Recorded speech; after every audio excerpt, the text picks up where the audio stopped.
ابتدا میں بھی ہے کہ حضرت معاذ رضی اللہ عنہ یہ بیان فرماتی ہیں کہ جو بھی اس ابتدا اسلام میں جو چاہتا وہ روزہ رکھتا اور جو چاہتا وہ روزہ نہ رکھتا، اور ہر ایک دن کے بدلے وہ ایک مسکین کو کھانا کھلا دیتا تھا۔ تو اسی طرح ہے کہ یہ جو اللہ تعالیٰ کی طرف سے یہ آیت نازل ہوئی ہے کہ جو شخص چاہتا وہ افطار کرتا اور فدیہ دے دیتا، یہاں تک کہ یہ جو آیت نازل ہوئی کہ یہ اللہ تبارک تعالیٰ کی طرف سے یہ جو ہے اللہ کی رحمت ہے کہ لوگوں کو یہ عذر معاف ہے کہ جو روزہ نہ رکھے وہ فدیہ دے دے، لیکن بہتر یہ ہے کہ وہ روزہ رکھے۔ شہر رمضان الذی انزل فیہ القرآن ھدی للناس،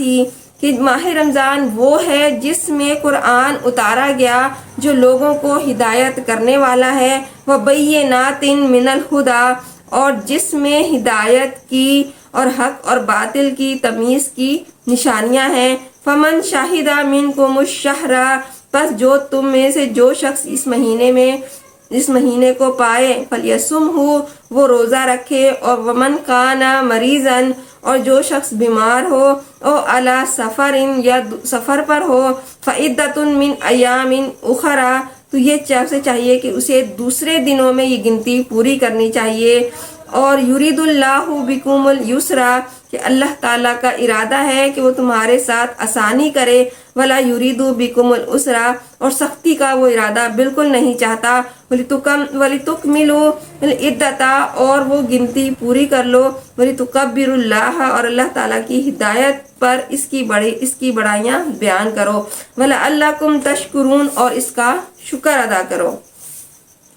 ماہ رمضان کی فضیلت اور بزرگی کا بیان ہو رہا ہے کہ اسی ماہ مبارک میں قرآن کریم اترا۔ مسند احمد کی حدیث میں ہے کہ حضور صلی اللہ علیہ وسلم نے فرمایا کہ رمضان کی پہلی رات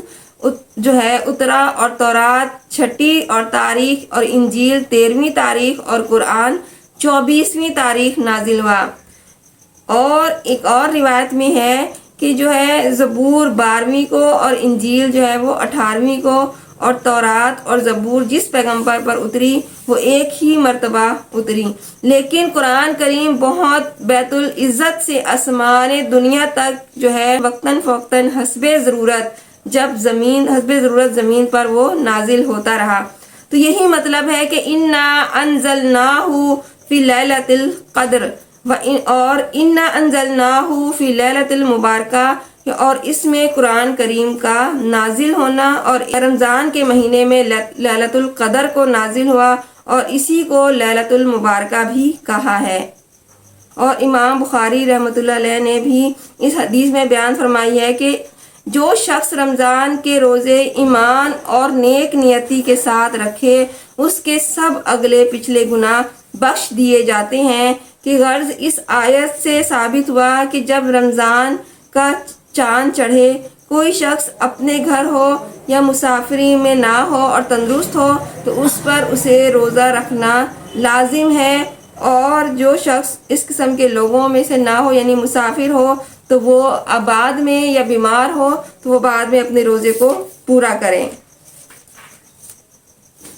تو اللہ تبارک و تعالی قرآن کریم ہمیں رمضان کے مہینے میں قرآن کریم جو ہے وہ پڑھنے، سمجھنے اور روزہ رکھنے اور تمام ذکر و اذکار کرنے کی توفیق عطا فرمائے، اور اس پر ہمیں عمل کرنے کی توفیق عطا فرمائے۔ وآخر دعوانا ان الحمد للہ رب العالمین۔